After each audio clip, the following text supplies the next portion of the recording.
Interesante todo esto, ¿no? Porque me enteré por el periódico. O sea, el presidente no sabía que existía este plan, pero van a ver en qué consiste. Lo de los ferrocarriles. Miren,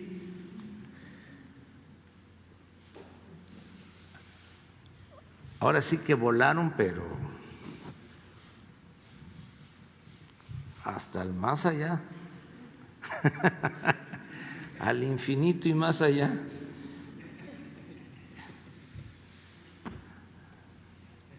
Nunca lo hemos planteado, nunca lo he propuesto,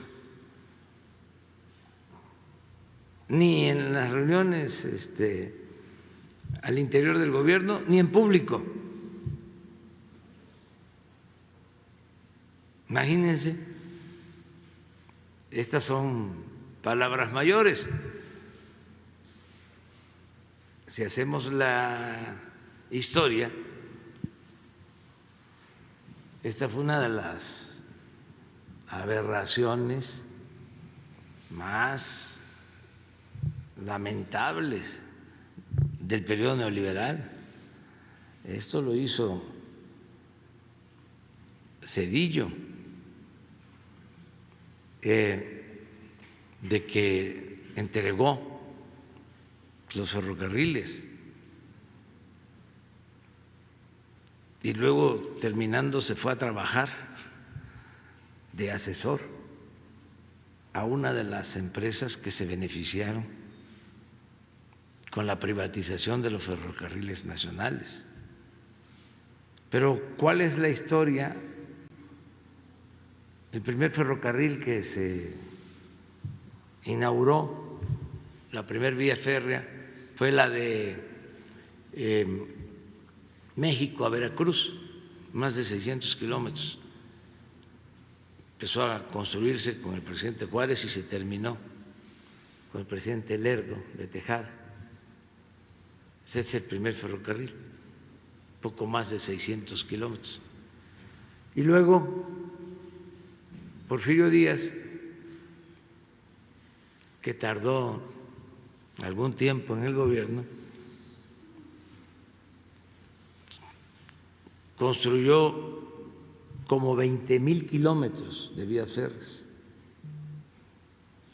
Se comunicó todo el país con ferrocarriles. Él entregó concesiones a empresas extranjeras para construir los ferrocarriles y varias compañías empezaron a construir todos los ferrocarriles. Antes los liberales decían de que entre un pueblo fuerte y uno débil, el desierto. Es una frase atribuida a Lerdo. Y no querían la comunicación con la frontera norte.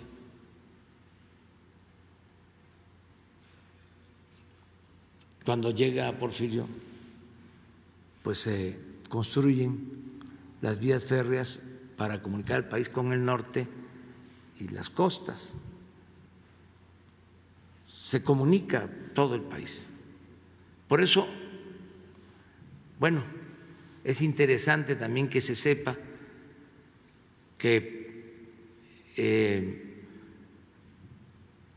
los ferrocarriles que se iniciaron en el gobierno de Porfirio Díaz fueron las empresas rescatadas. Fue el primer FOAPROA que hubo.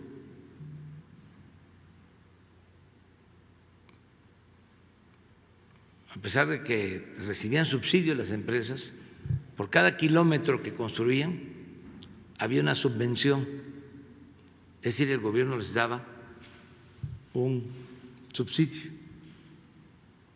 en el tendido de las vías por kilómetro. Por eso se avanzó muchísimo. Empiezan a operar todos extranjeros los que manejaban los ferrocarriles, y decide el gobierno comprar todas las acciones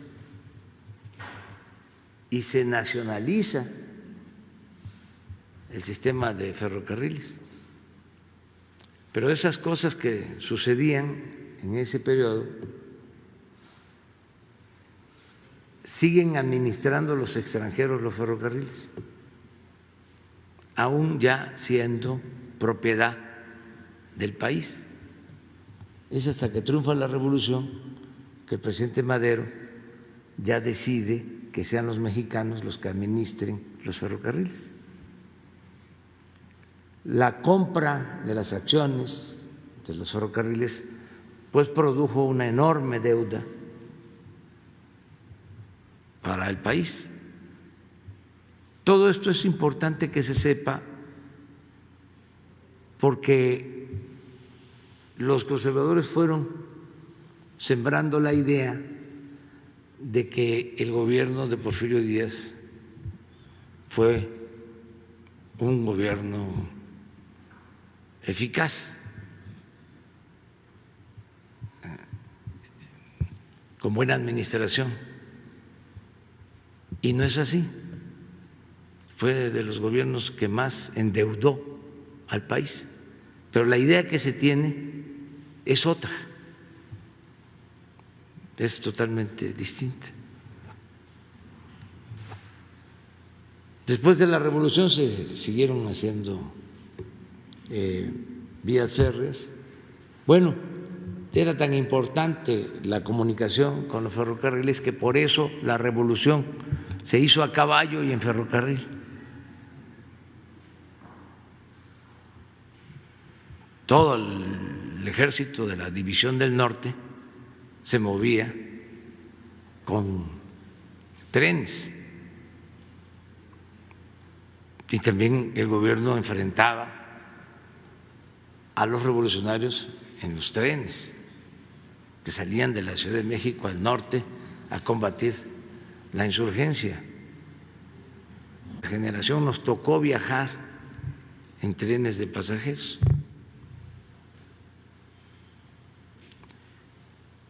Llegan los neoliberales y en un abrir y cerrar de ojos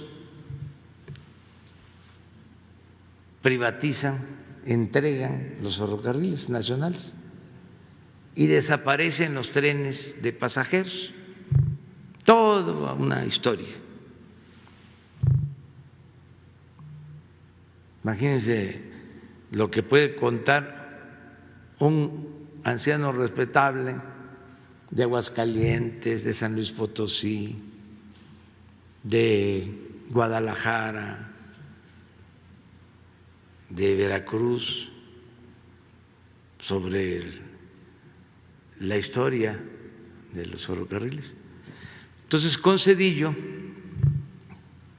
se privatiza el ferrocarril, se entrega a 3, 4 empresas. Y nosotros pues no tenemos en nuestros planes nacionalizar los ferrocarriles. Yo me alegré muchísimo cuando me enteré de que no habían privatizado el ferrocarril del sureste ni el del Istmo. Todo lo demás lo entregaron. Fíjense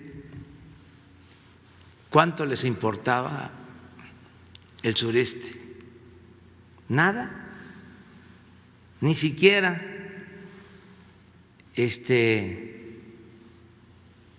se apropiaron de esos bienes de la nación. Sin embargo, todas las líneas del centro, del norte, pues se consideraban rentables y fueron las que se adjudicaron. Entonces ahora el periódico de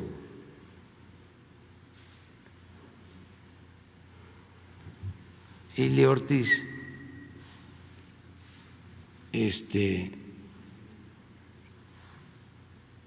dice que vamos nosotros a nacionalizar. ¿Por qué esta nota?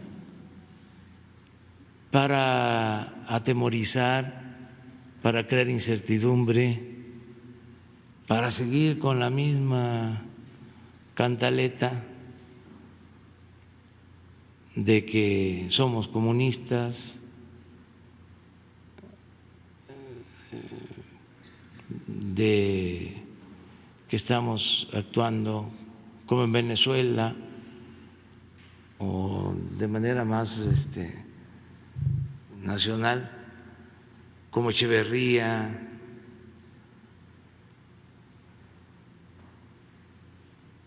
Es eso, pero es totalmente falso, completamente falso.